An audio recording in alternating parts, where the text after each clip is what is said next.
This internal IMPD report gives us the most comprehensive look at how police responded to riots and protests in downtown Indianapolis at the end of May. Late that afternoon, it was peaceful enough on Monument Circle before a handful of civil justice protesters grew to a crowd of 50 and began to walk through downtown.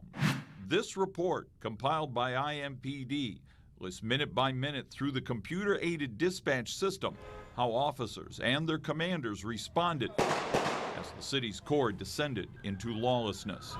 At 7 p.m., group is moving to west from Circle. Then 7:18, crowd is becoming more aggressive, protesters passing out shields.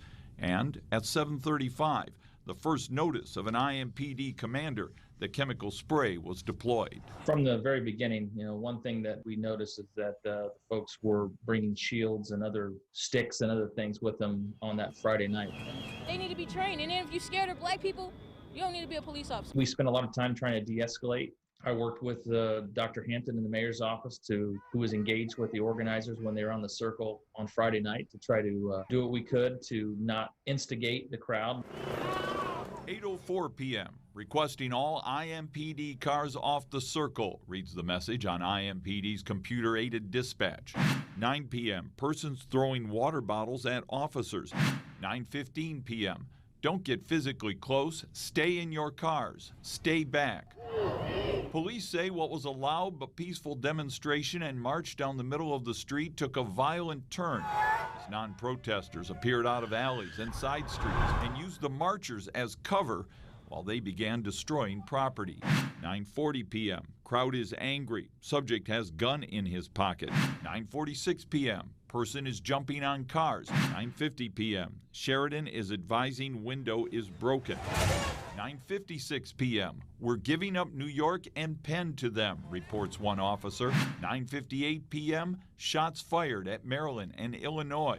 At 10 p.m., several blocks away at Alabama and Market Streets near the city-county building, IMPD reports using pepper balls in response to, quote, crowd charging officers. When it started off peaceful, we was all cool, and then the police shot the tear gas. 10:08 p.m., an officer asks, you have any further guidance on what to do at this time as far as dealing with the crowd causing damage, property damage at this time? Answer, our directive has been to stay away from them, one commander responded. As the group marched around downtown on Friday night, it got larger and larger and larger, and then the property destruction started.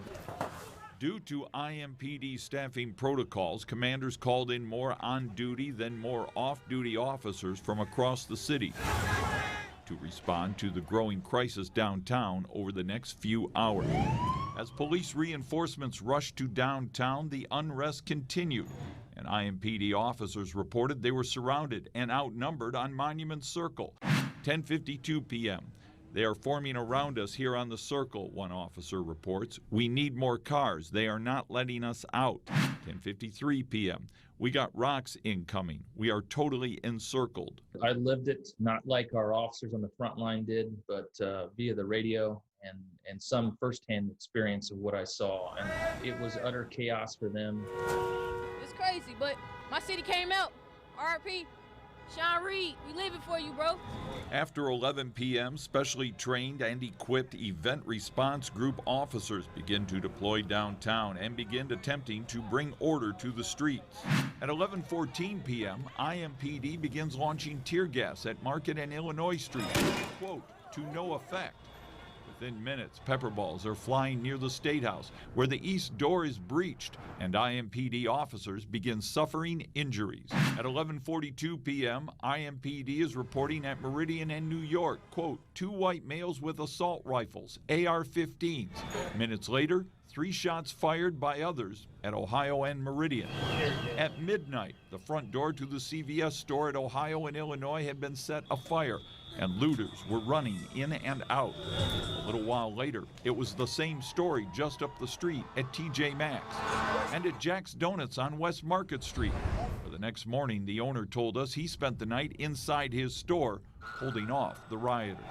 I actually had to go across the street where the police officers were parked on West Market, across Illinois Street, and grab them and have them come down here to break up the area because they weren't doing anything about it. After 1 a.m. Saturday, Circle Center Mall is breached, and a phone store, a jeweler, and a shoe store are wiped out by looters. Finish Line loses $25,000 in merchandise. And within 3 minutes, 3 banks are hit. BMO Harris, Huntington, National Bank of Indianapolis, and rioters try to steal automatic teller machines. By now, the air of downtown is thick with tear gas. As scooters are launched into the windows of the FedEx office just off Monument Circle, where $500,000 in damage is done. It's almost dawn before IMPD regains control of downtown. Early in the morning on Saturday morning is when we got enough personnel that we were able to get things somewhat under control. And then we know obviously what happened on Saturday night too. And what happened that first night, that Friday night at the end of May, was only a precursor as to what would happen the next night when much more damage was done downtown. In downtown Indianapolis, Russ McQuaid, Fox 59 News. Russ, thanks. Now, we're still digging through that internal report. We'll have more on what happened during the second night of protests in the coming weeks. Pierschel?